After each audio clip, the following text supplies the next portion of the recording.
Welcome to the PA Books Podcast. PA Books is a production of PCN, the Pennsylvania Cable Network. This program features interviews with authors of books on Pennsylvania people, history, sports, business, nature, and politics. We hope you enjoy this podcast.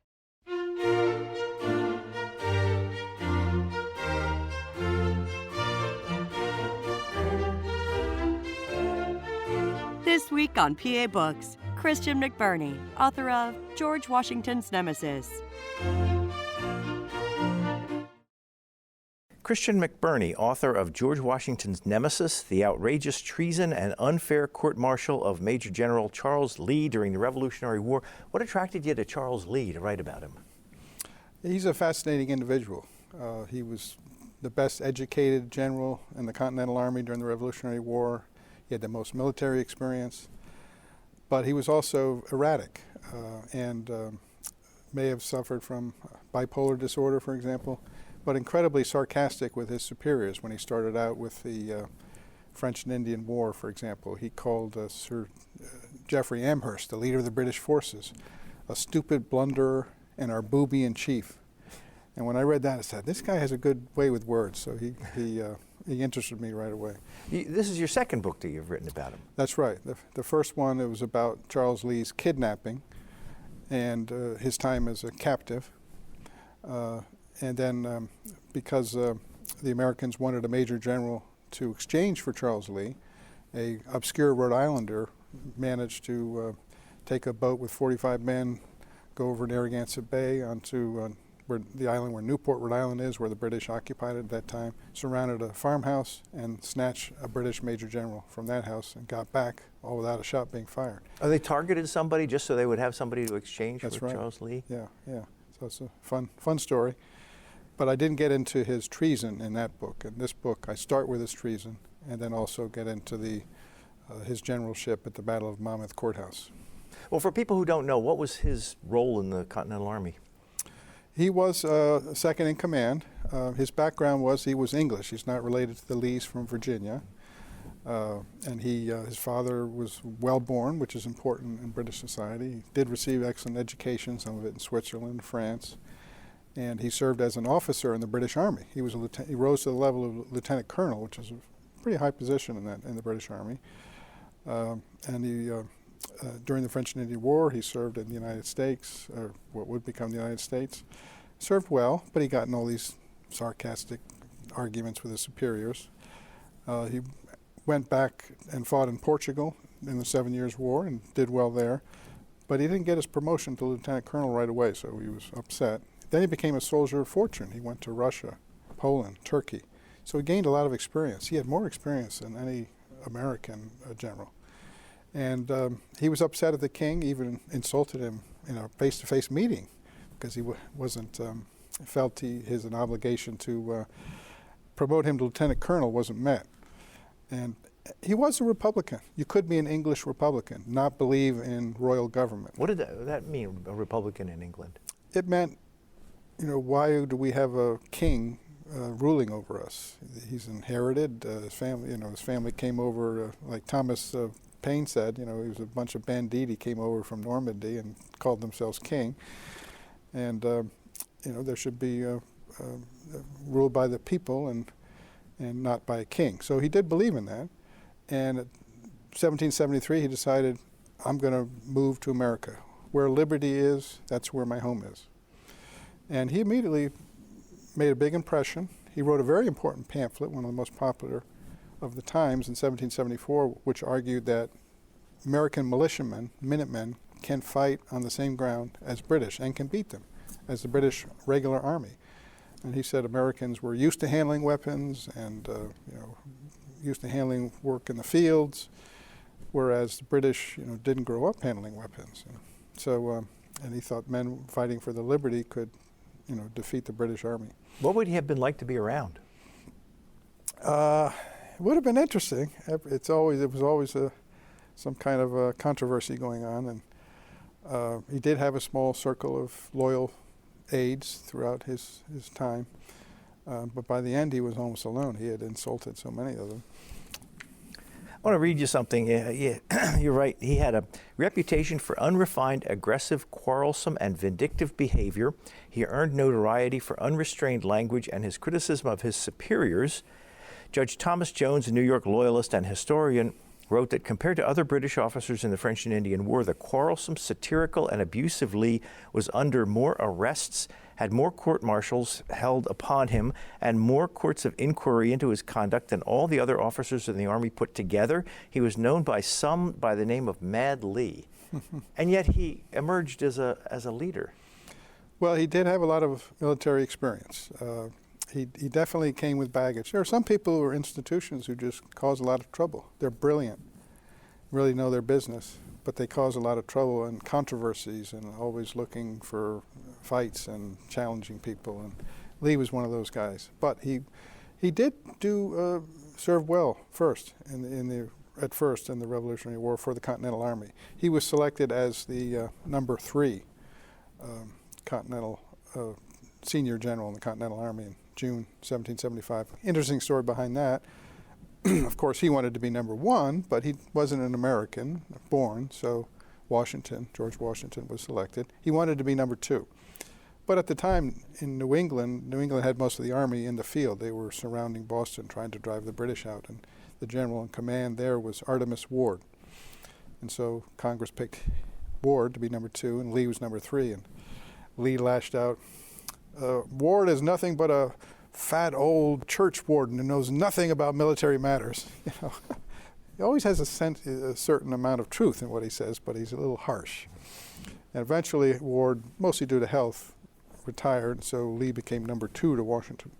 Did Lee have allies in the Continental Congress? He did, because he was a radical. Some of the other radicals kind of went to him as well, so they had that in common. When he showed up one day and said, "Okay, I want to be in your army," what did they do with him?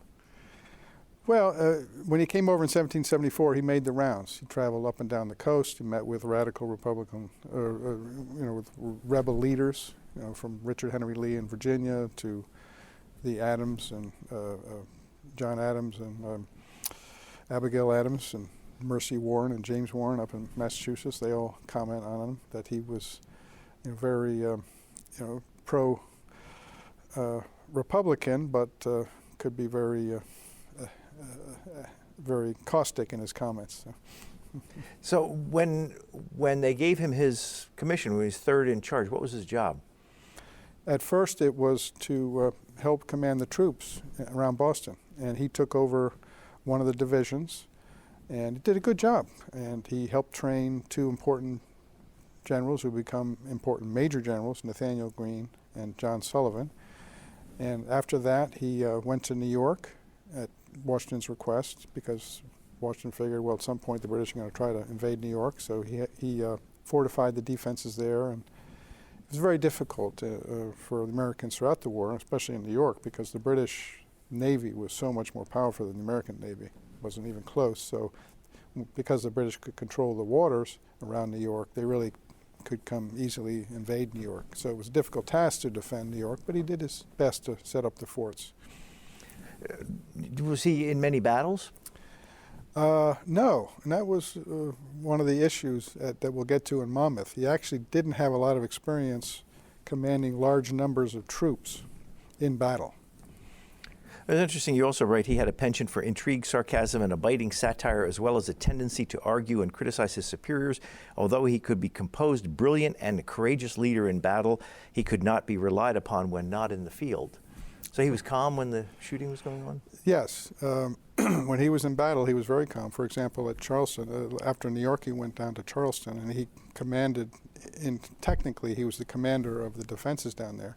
The British sent a pretty powerful navy, and Henry Clinton came with an armed force, and it looked like Charleston wouldn't have a chance. Defenses were set up. Lee helped to organize the defenses, but mostly it was a local affair. There were local colonels controlling the defenses, and Lee didn't impose himself too much, so he was very composed in that situation. He did suggest that at Fort Moultrie, you ought to abandon it, because if the British get around to the side, to your unprotected side, they're just going to blow everyone out of the water. but they ignored him. The South Carolinians ignored him. Now, during the battle, the British couldn't get around because of some sandbars, and so they actually suffered quite a bit. Lee walked, when the British were firing all their cannons, he walked right across the field as if nothing was happening. The aides were ducking, and they were very impressed by his calm, cool composure. How did he get along with George Washington? At first, well.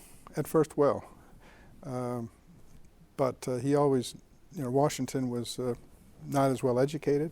Washington was largely self-taught. He was pretty good at math, but other things he was self-taught, but incredibly self-disciplined. That he taught himself good manners, for example.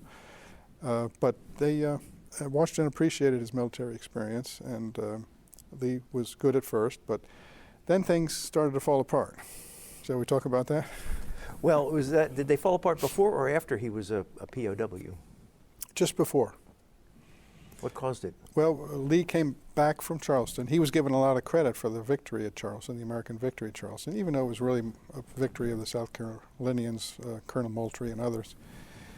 But he got the reflected glory, and so they sent him up to New York, where Washington was finally trying to defend against an invasion by the British Army, Sir William Howe. But in August of 1776, Washington's army at the Battle of Brooklyn was smashed and pell-mell in retreat. They barely survived the being destroyed on Brooklyn Heights, but got across the water onto Manhattan at night. Then were pretty easily driven out of Manhattan, except for Fort Washington in the northern part of Manhattan. My daughter used to live pretty close to there. And the Americans decided to keep the fort there, even though there was nothing else there, and you're on an island. And Washington agreed with Nathaniel Greene to stay there, but it was a mistake, and the British easily overran it, and more than 2,800 Americans were taken prisoner and put in terrible prisons in New York City. So and then Washington was driven out of New Jersey by Howe's commander Cornwallis. Lee was given a command of some troops, 7,000 troops in northern New York, just in case Howe turned to New England. So he had some troops that Washington now wanted to use. Washington's behind the Delaware River, please, and he's suggesting to Lee, please come over and march your men over to join me so we can stop Howe from taking over Philadelphia, which looked like that was going to happen. But Lee kind of slow played it. He had decided that Washington was not the commander who was going to win the war. He lost confidence in Washington. And I go through this in my first book, Kidnapping the Enemy, that you mentioned. I think he slow played joining Washington in the hopes that maybe Washington might get defeated. Then he would have the best army, and he'd be the top commander. Maybe he could take Washington's place. So he delayed sending his men over, but not so much that he violated an order. Washington really didn't issue an order. He was not real confident at this time and didn't want to demand that Lee come over, kind of suggesting it. But then he started to demand, and Lee then started to make his way, but very slow. 6 miles a day they'd march, or 10 miles a day. Nothing impressive. Did Lee ever suffer any consequences for that? No, because he was captured shortly thereafter. Mm. What happened was, on his way to the Delaware, he was 3 miles behind his men, the bulk of his 5,000 men. And he decided to stay at a tavern in Basking Ridge, New Jersey. And coincidentally at that time, a party of British dragoons was riding up from Pennington, New Jersey to reconnoiter. They heard that Lee was in the neighborhood. They wanted to find out where he was. And as often in the case, the people know everything. And some of the people are Tories. And the Tories told the British dragoons, led by William Harcourt, that Lee was in the neighborhood. So they changed their mission. And Bannister Tarleton, one of the leading cavalry officers in the war, led the small party and surrounded his tavern. There was a brief fight. 2 of Lee's men were killed, and they captured him. Where did they take him? They took him first to Pennington, then Brunswick, then to New York City. And in New York City, he was confined to a room, 2 rooms, for 6 months. They brought in nice meals, and they didn't torture him. Interestingly, when you were an officer in general, you got to roam a city freely. Like if you were in Boston, you would see British officers walking around during the daytime. They had to go back to their house at night, and same with Americans. American officers were allowed in New York City, Continental officers, but they had to go back to their room at night. Lee was not allowed to do that because General Howe thought he might be a traitor because he had been a lieutenant colonel in the British Army. And actually that concerned Lee because one time Lee sent Howe a note asking to see him, and it was returned to Lieutenant Colonel Lee. And well, you know what that meant. They still considered him lieutenant colonel, and here he was taking up arms against the king. Was his capture considered a devastating loss for the Continental Army? Among many it was. I mean, he was seen as one of the top generals. Washington was not doing well at the time. It was one of these cascading of events. But then came the Battle of Trenton, brilliant victory at Trenton, and then Washington followed that up with a great victory at Princeton. And so that really reinstilled confidence in the Patriot cause at a key time. Lee wasn't there to appreciate that. He didn't appreciate that there was this resurgence and vigor for the liberty cause. As a prisoner, could he write letters? Could he communicate with the rebels? He only with permission could he write letters, and he didn't write too many. He wrote mostly to the British commanders on negotiating a peace, so we can get to that next. Yeah, would you talk about that? Because you have him trying to make peace between the two sides. Sure. He had a big change of mindset. At first he was very defensive. Oh, I'm representing him when he was a prisoner. I'm representing the best cause in the history of mankind. But then he started to change his mindset. Before he had been a strong Republican. He had actually been one of the first patriots to really push for a Declaration of Independence, months before it was declared. But now he changed his tune. Now he decided the Americans could not win the war. He didn't believe in Washington, and their next best general was him. And he was a capture general, not likely to be released anytime soon. So he thought the best thing to do was to end the war. He thought that the Americans should renounce the Declaration of Independence and return to Crown rule. It would save blood on both sides. Did he start communicating that idea to the Continental Congress? He did. The first thing he did was in February. He was captured in November, but in February, early February, he sent a note to Congress saying he would like a delegation of 2 or 3 gentlemen to visit him on a public matter in New York City. Well, from Congress, public, that can only mean one thing. Let's mediate a peace. And there was Britain at that point. There was only one way to get peace, and that was to renounce the Declaration of Independence. Congress had done that once before, and Lee actually harshly criticized Congress. Lord and William Howe have nothing to say in terms of mediation. We should never have shown up at that conference. And John Adams, Ben Franklin, and one other gentleman showed up to meet with Lord Howe in Staten Island. The meeting went nowhere. It was the only time the two sides ever met formally to discuss peace. Is that meeting widely known? Not widely known, but it's not unknown. And so Congress, knowing that, rejected Lee's overture to send 2 or 3 men to meet with him. How did Lee spend his time when he was a captive? Thinking about how he could end the war, I guess. I think he must have really thought a lot about his strategy, because he always kept his negotiations with British commanders secret. And therefore, he kept his options open. If the British won the war, he would get credit for trying to offer to mediate an end to the war. If that didn't work out and he was exchanged back to the Americans, he could return as their number 2 commander. So he was quite clever in working things out.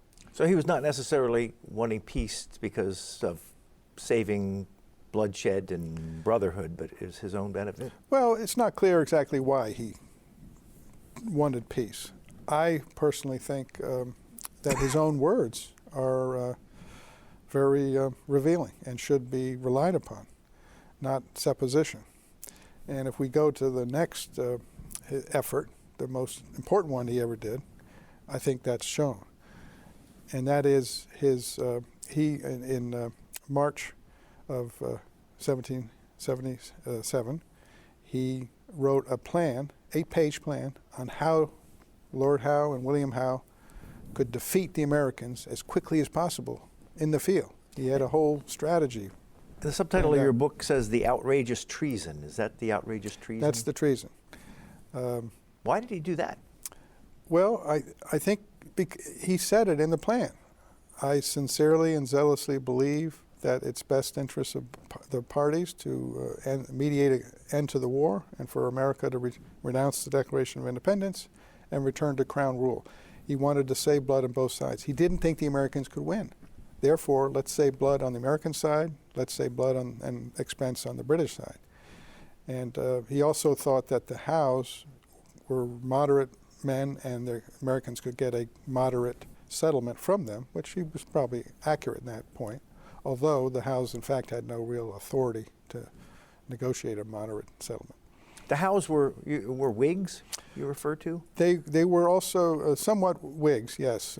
Neither one really supported the American war, but Lord Howe, Richard Howe, was the older brother. And but they didn't support the British fighting the American war? Initially, that's right. Lord Richard Howe was the head of the British Navy, and he had a very long, distinguished career into the Napoleonic age. And his brother, Sir William Howe, was head of the British Army in North America. And William Howe said, I think in the early 1770s, I have no interest in going to America to fight against the Americans. But he was asked by the king, and he was patriotic to his country and agreed. Do you think the Howes did not give their all on the British side in fighting against the Americans? That's a difficult question to answer. I think they did. I think they were both moderate men. They both liked America. America had treated their brother very nicely. He was killed in battle, and Massachusetts said they wanted to make a statue of him, and so they appreciated that. But I think they also realized it was almost like a civil war. So if they were too cruel, they would convert a lot of moderates into rebels. So they had to be careful. If he had totally crushed the army, maybe that would have been bad for future relations and developing as a colony. So I think he wanted to win the war. I think he thought he would have a lot of opportunities, but in fact he only had a few, and he didn't follow through with them. Number one being, especially at Brooklyn Heights, when he had Washington's army trapped, and he delayed a day, and then Washington's army escaped. So Charles Lee was a prisoner, and he wrote out a plan that was his idea about how to defeat the Continental Army. That was his army. That's what right. was in his plan? Well, he somehow must have learned that Howe wanted to seize Philadelphia in the coming year, spring campaign of 1777. And so his plan was to take a certain number to Alexandria and Annapolis and secure that area, about 4,000 troops, and then march the rest overland to Philadelphia. Nothing that Howe couldn't have figured out himself. I do have a small chapter in the book. Some people argue that Howe relied on the plan, but that's not true. Howe actually had prepared a similar plan months before Lee wrote that out. But you also say that some historians think he might have steered them toward taking Philadelphia because it was bad strategy for the British. Yeah, that's that chapter that exactly that I should have mentioned that. But I don't think there's any foundation in that. So you did a lot of reading of other historians' writings on Lee. Are people who were staunch defenders of Lee and people who are staunch attackers? Yes, there are, and that's one of the reasons I wrote the book, to be objective. And with Lee, I think you really have to be objective. There are some historians who are very much against him and think everything he did was selfish and he was terrible. And there are some who think He was everything he did was great. He was a great Republican leader, and don't really find too many faults with him. I think you have to look at both. I think his treason, he committed treason. He committed rank treason, and but that's not the full text of a man. I think you have to look at everyone's whole life. One thing I've learned as an historian, you can't just say, well, he did this one bad thing and therefore he's bad for everything. That's not true. He actually performed important services during the war, early in the war, and as we'll find out, I think he performed a very important service at the Battle of Monmouth by retreating. The plan he had written out, does that still survive? Yes, and I've held it in my hands at the How'd you get to do that? New York Public Library. They still have it, and an interesting story about how it was found. Lee gave it to Henry Strachey, who was the secretary to Lord Howe and William Howe, the peace commissioners they were called themselves at that time. And one of the issues that a lot of historians haven't emphasized that he committed treason, I'm really the one who's really pushing it, that historians haven't recognized this as much and appreciated it as much as they should have, is because it never was discussed in any British correspondence. It's not even clear that Howe read the document. Didn't rely on it, I don't think. But still, you can commit treason just by handing over to the other side a treasonous document. There was the article of war was you could not correspond with the enemy. That was treason. And in reality, it had to be treacherous or secret correspondence. This met both standards. But I can't remember what the question was now. What's it like to hold a document like that in your hands? It was a lot of fun. It was a lot of fun. And he never signed the document, so I had to compare his handwriting with other letters of his. And New York Public Library had other letters, original letters of his that he did sign, so you could, I was a sleuth and could compare the two. No one argues that letter was not his. All of his biographies agree. And also that what he states in there is consistent with what he said for 15 months during his captivity. Did the Continental Army ever find out that he had done this?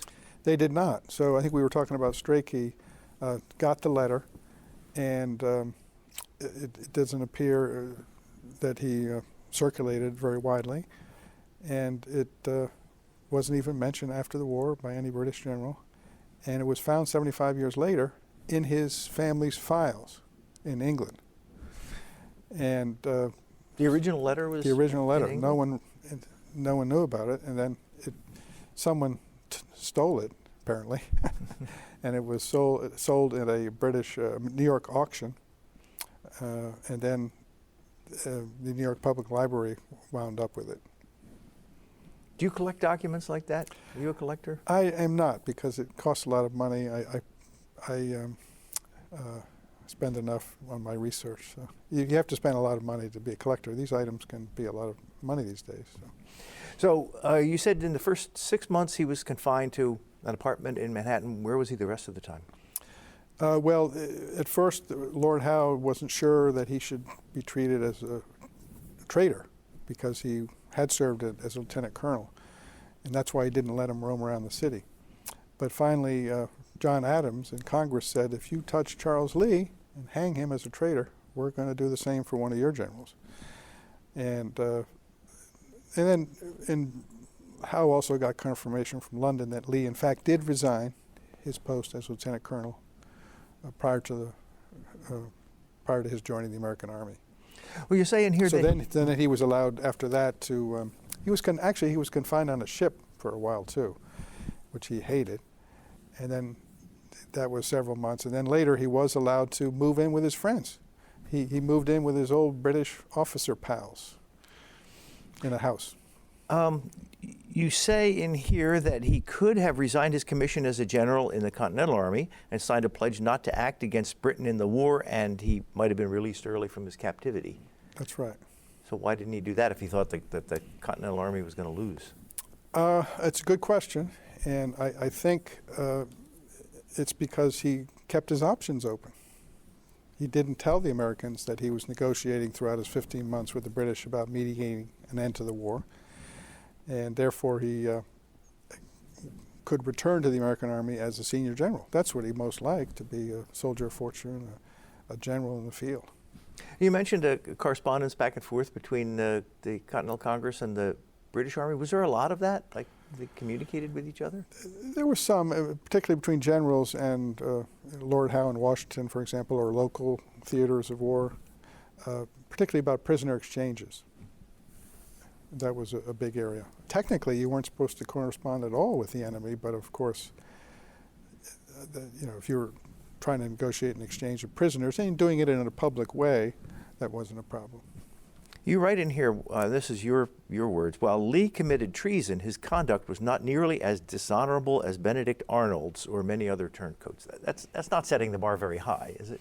No, but it's an important point, I think. Lee did feel this was in the best interest of America, although I guess Arnold did too at one point. But Arnold took a bribe of $1.2 million, what is now $1.2 million of cash. He went to the other side, to the British Army. He commanded British troops in the field very effectively, I might add, and fought Americans. And then after the war, he moved to England. So Lee did none of those. So how did he end up getting freed? Through a prisoner exchange, through the captured general that the Americans had as a result of the capture from Rhode Island. And ultimately, he was exchanged in April of 1778. But before that, I do want to emphasize, even after he submitted his plan, he did other writings.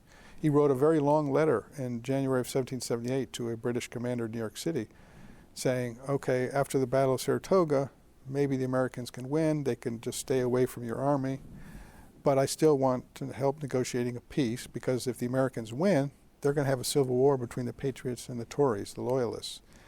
So I just think it's best if we end the war. So even then, he was, as late as January of 1778, he was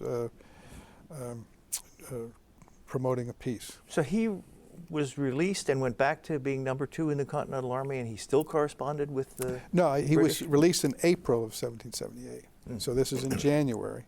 And also I discovered for the first time, no other historian discovered it, he met with Sir Henry Clinton, a very high commander of the British Army, and the two had a discussion about promoting a peace. And Clinton wrote some notes you could hardly read, and if you weren't looking for it exactly, you wouldn't understand what he was saying. But in fact, it was a summary of his conversations with Lee. Lee was still trying to press, I'm willing to mediate an end to the war. And you say that in here, at some point, Charles Lee wrote to Clinton congratulating him on his promotion to be the head of the British Army. And that was after he returned. So he was even fighting on the other side, and he congratulated. Yes, even after he joined and was exchanged and went back to the Continental Army, he sent 2 letters, one to Clinton congratulating him on his appointment to the command of the British Army, and another one to a Royal Peace Commissioner who had just arrived from London, whose job it was to negotiate with Congress to end the war. No one knows how the correspondence was sent. It was very secret. So here he is. That might be treason too, that he's corresponding with the enemy secretly. And none of that was known in his lifetime? No. How was it found out? Well, with that correspondence, he wrote later correspondence, and they referred to the letters. So we don't actually have the letters, but we have references to them. Now, I want to make sure I get the sequence correct, but I think when he got back to the Continental Army, Washington presided over a ceremony for Lee to take an ironclad oath to swear allegiance to an independent United States and renounce all allegiance. And you said that while he was doing the swearing in, a couple times he took his hand off the Bible. Yes, that's right. And he used to believe in oaths. In Newport, Rhode Island, and New York City, he was very tough on Tories and insisted that they agree on an oath to support Congress and not to give information to the enemy. But now, again, he changed his mindset, and I think this is a story that some people don't know if it's true or not, but no reason for Lafayette, who told the story, to lie about it, and it's consistent with Lee's mindset. He joked, well, I don't want to be ruled by King George III, but the prince would be okay. So people laughed. And then he finished up doing the oath. What did Washington's inner circle think of Lee? Lafayette and Hamilton. Yeah, Hamilton, John Lawrence. They were suspicious of him. They thought he was arrogant and overbearing. And when Lee came back, he had deferred his criticism. It was as if he came back to the Army in November 1776, but a lot had happened since then. Washington had grown. Other generals had grown as well. Importantly, the Continental troops had been well trained by General von Steuben at Valley Forge, and they were a much better fighting force now. But Lee didn't bother to investigate into that. He thought it was the same situation back in November 1776, and even went to Congress and insulted Washington, saying he's not worth commanding a sergeant's guard. And Washington learned about some of these insults, so the parties were on their guard after that. Why did Washington put up with him? Because he respected Lee as a general, and Lee did help him out in a couple of situations, and his other generals were not that experienced, so he did need an experienced general. So what all happened in the war while he was you refer to the play Hamilton in your book, and there at one point Thomas Jefferson comes back from Europe and says, "What did I miss?" So what did Clinton miss while he was? What Lee missed? Lee missed while he was in prison. Well, he missed again Trenton and Battle of Princeton, which were great American victories. And then Howe did try to invade Philadelphia and succeeded. He won the Battle of Brandywine, ultimately won the Battle of Germantown, and took over Philadelphia. And then the Americans went into winter quarters at Valley Forge. Many suffered very badly, but they got a lot of recruits in the spring, and von Steuben was doing great training. So Washington was in a position where he had suffered these losses, suffered the loss of New York, suffered the loss of Philadelphia. He was being criticized. Some congressional delegates were saying that Horatio Gates and other Continental Army commanders should command the Army and not Washington. So Washington was looking for a success. He was looking for something that he could put his name to.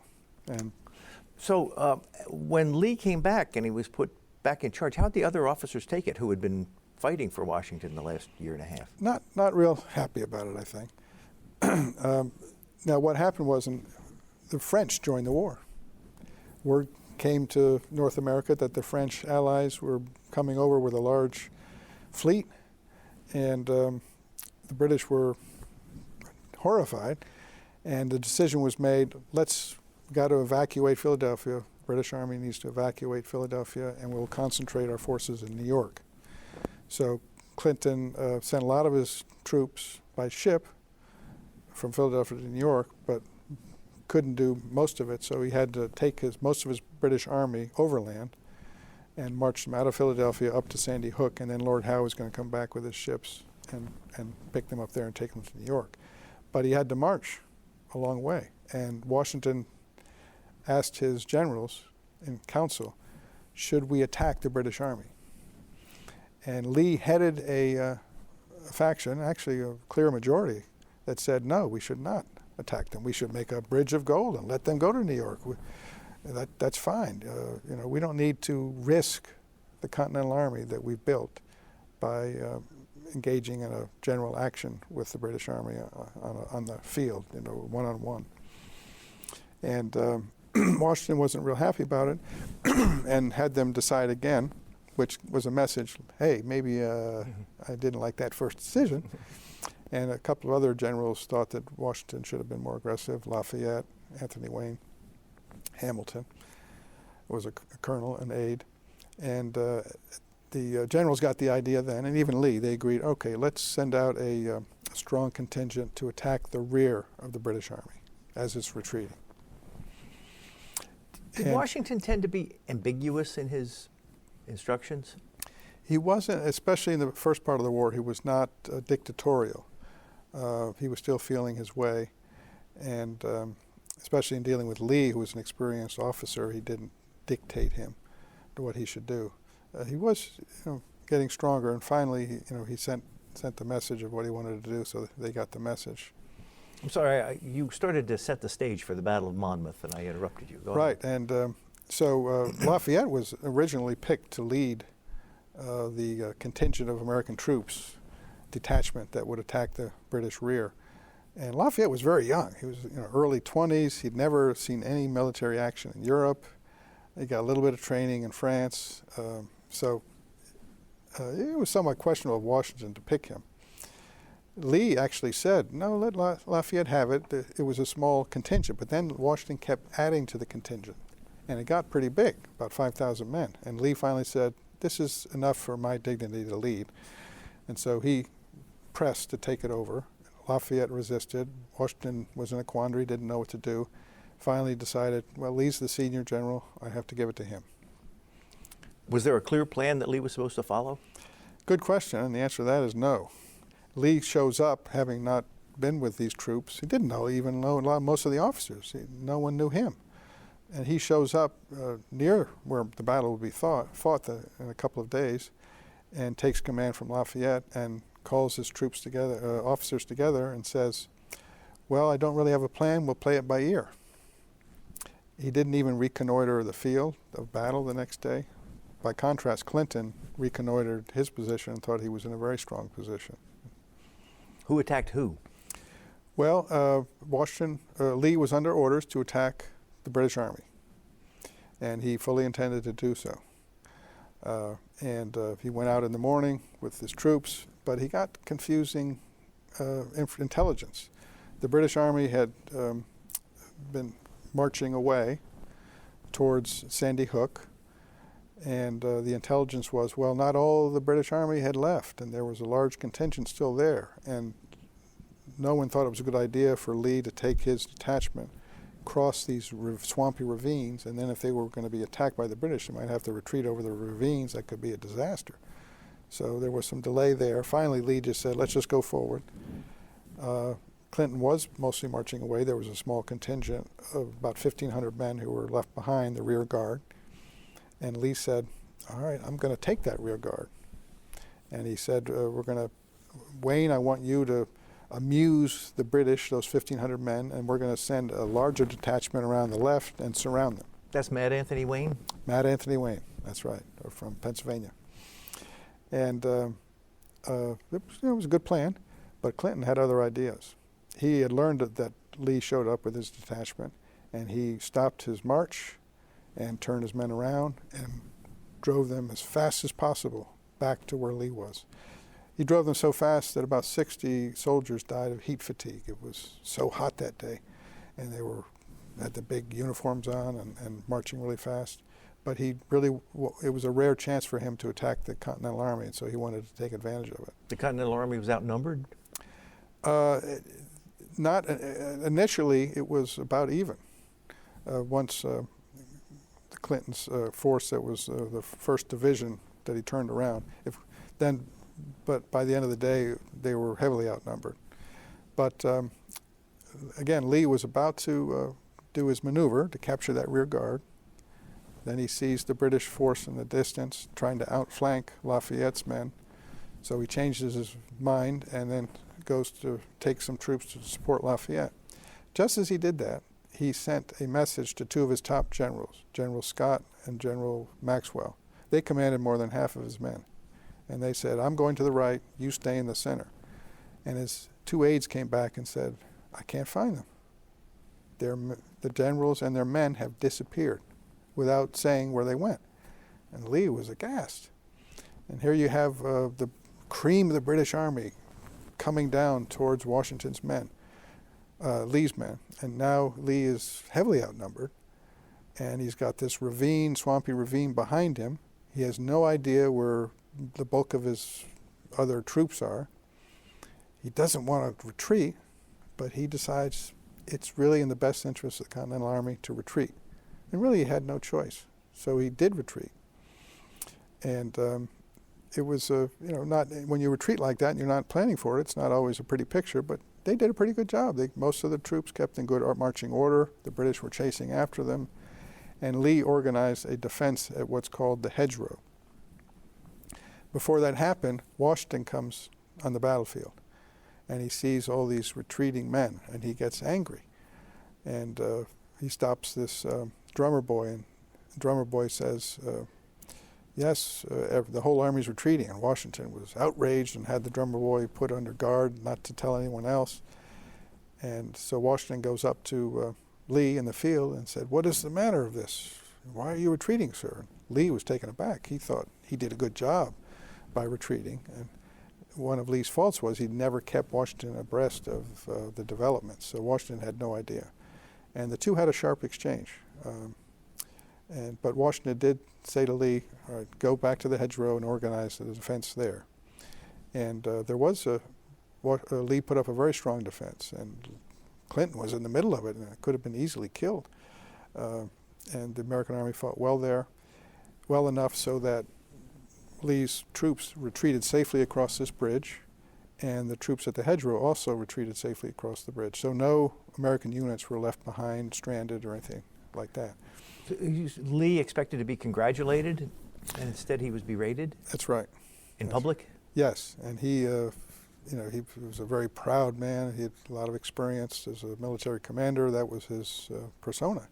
And yet he's being upbraided in public among all these other officers in attendance. So it was very difficult for him. That would be a problem for him after the battle. Now, Washington shows up with the rest of the troops, half of the Continental Army, takes a strong position behind the bridge on a ridge. And the British Army come to the ridge. They're exhausted. They've been marching all day. And they see that strong defensive position, all of Washington's troops, and they decide, I think we've had enough. They had chased the American Army for several miles, and Clinton said, my main goal was to protect the baggage train of the British Army, and they weren't going to, obviously at this point the American Army was not going to threaten the baggage train. So he decided to retreat. Washington, meanwhile, sent Anthony Wayne with some troops to attack some British soldiers who had not got the message about retreating over the ravine, and actually Continental troops did a nice job. Overall, the Continental Army fought very well in the Battle of Monmouth. So the training that von Steuben did at Valley Forge really paid off. Did Washington essentially shove Lee aside and say, I'm in charge now? He did. He did. After the hedgerow, he did. And Lee was basically without a command after that. Did Washington take him, strip him of his duties after that? What did he do? He didn't. The next day, he did not strip him of his duties, and he still had Lee as administrative head for the camp. So nothing had changed. But there were rumors circulating. Oh, Lee lost the best opportunity the American Army ever had of crushing the British Army. Bunch of nonsense. But that was the rumor that was going around. Hamilton was circulating it, John Lawrence, another aide for Washington, many of the Continental Army officers, and then it gets down to the troops. And Lee heard about that, and his few aides who were still his defenders heard about that. He got upset. So Lee, as often the case, when he's not in battle, he was very good and composed in battle, but now he's not in battle, and he writes Washington 3 very nasty letters, insulting Washington. One sentence, he insulted him 3 times. It was quite a performance. And his commanding officer. His commanding officer. And he basically made it a contest. Let's do a court-martial, and we'll see who America thinks is its best commander. And not a good idea, Charles Lee, and he came to regret that. So Washington agreed to court-martial him. He had heard from commanders, Charles Scott, remember him? He was one of the ones who retreated. Scott told him, Lee, you retreated, there was unwarranted retreat, and he put all the blame on Lee when it was really Scott's fault. There are accounts, history books you read today that describe Washington as coming in and seizing command and turning the tide of the battle and winning the battle. He did. Do you have a different view? Or? No, he did a good job with that. His force of personality did help to turn the tide, and he did a good job with that. Lee was still making a defense at the hedgerow, which was the key defensive position, but no, Washington did a good job, and he was complimented by all sides for that. So Lee requested a court-martial. He did. How common were court-martials during the war? Not totally uncommon. It seems like a lot of the enemies that Washington had wound up in court-martial. One guy was convicted of being drunk, and it's not clear that he was drunk in a battle, but he wasn't a Washington fan. Benedict Arnold was actually court-martialed. That's one of the reasons that led him to turn traitor, that he was conniving with some Army contracts when he was Continental Commander at Philadelphia. and he was court-martialed, and evidence probably showed he was violating some rules, and Washington gave him a slap in the wrist, but Arnold was so proud he didn't even want to take that. So there were some court-martials. And what was the court-martial like? I mean, what were the charges and what was Lee's defense? The court-martial, there were 3 charges. One was that Lee failed to attack the enemy pursuant to orders of Washington. 2, an unwarranted retreat and a sometimes disorderly retreat. And 3, insulting the commander-in-chief. And I focus mostly on the first 2. And I have a chapter on each one of the charges. On the failing to attack the enemy, one of the questions was, did Washington give Lee discretion on whether or not to retreat or not? And as Charles Lee colorfully said, if he gave me discretion, that's the end of the story. It's like beating a dead man. You can't kill someone after you beat him. If I have discretion, I can do anything I want. And in fact, the orders did give Lee discretion. They basically said, Washington said, you are to attack the enemy, and he seemed to want to attack the rear of the enemy. It didn't look like he wanted to get into a whole general action where both armies as a whole are going at each other. He wanted a nice little small victory that he could claim credit for, but not risk the entire army. But he said if there are important circumstances that arise that make not a good idea, then you're authorized not to attack the enemy. So it looked like that's exactly what happened in the field. And secondly, he did try to attack the enemy. I mean, he had a plan to attack the enemy. He was about to attack the enemy. But then he found out 2 of his generals with more than half his troops had disappeared from the field. So then it was a wise move to retreat. Sometimes retreating is the best move you can make. Did he conduct his own defense? He did. They didn't have lawyers back then, so the generals all did their own defense. And he was very good. Incisive. The court-martial record is terrific because it's 200 pages. Oh, it's a transcript? Transcript. It's published in the New York Historical Society in 1871. You can really get a good sense of the battle because you're getting it in live time. The court-martial took place only a couple of weeks after the battle ended, and you have all the main officers, especially the first part of the battle, testifying. Did the public know about this? They did. And it was a big deal.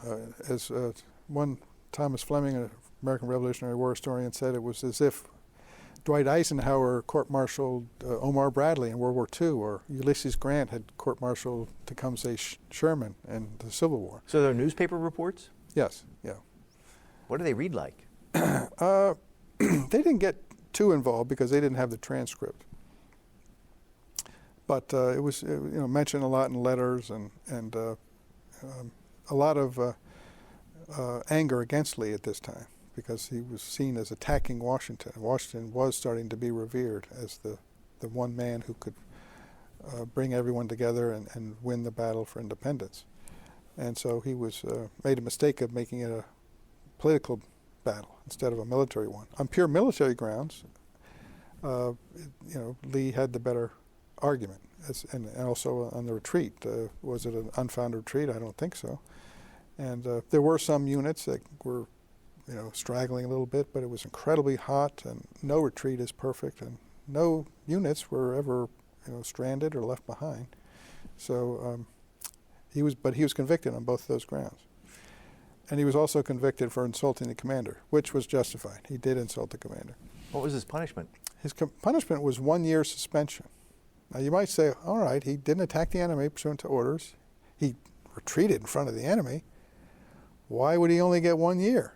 And the answer was the court-martial board probably felt he wasn't really guilty of the first 2 charges, but he was guilty of insulting the commander, so let's give him a punishment fit for that crime, 1 year suspension from the Continental Army.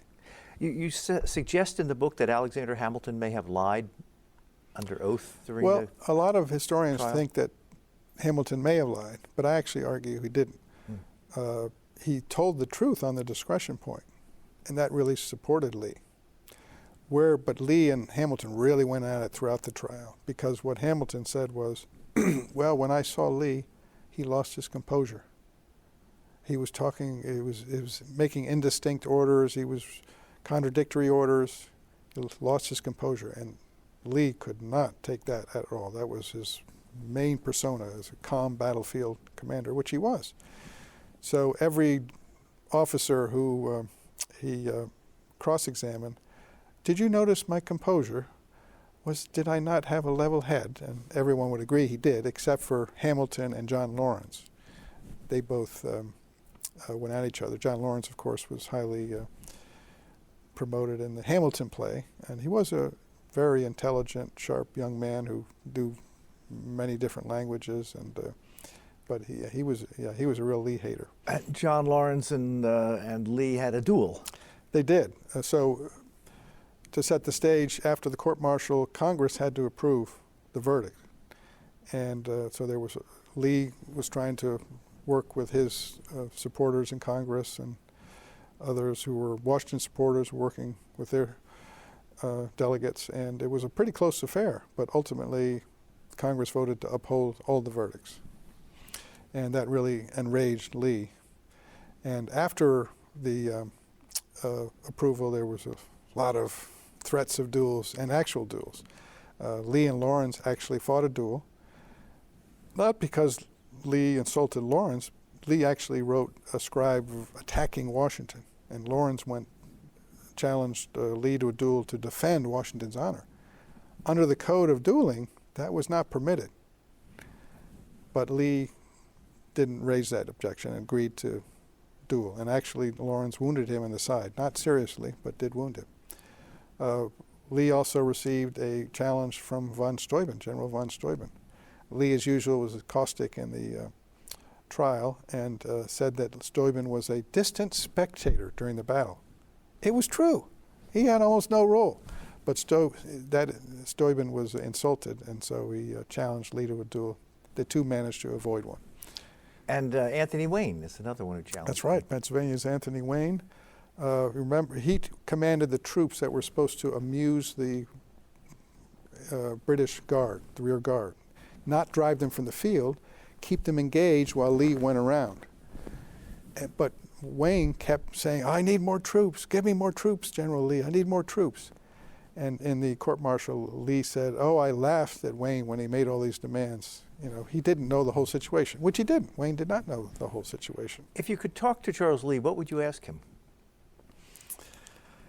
I guess I would ask him what he was thinking when he wrote his plan. I mean, what was his real motivation? That's one of my longest chapters. What were his motivations? I think it's appropriate to rely on his own words, but it would be nice to really get into his mindset. You're working on another book? I am, yes. I'm always working, and one that interaction of the American Revolution and slavery.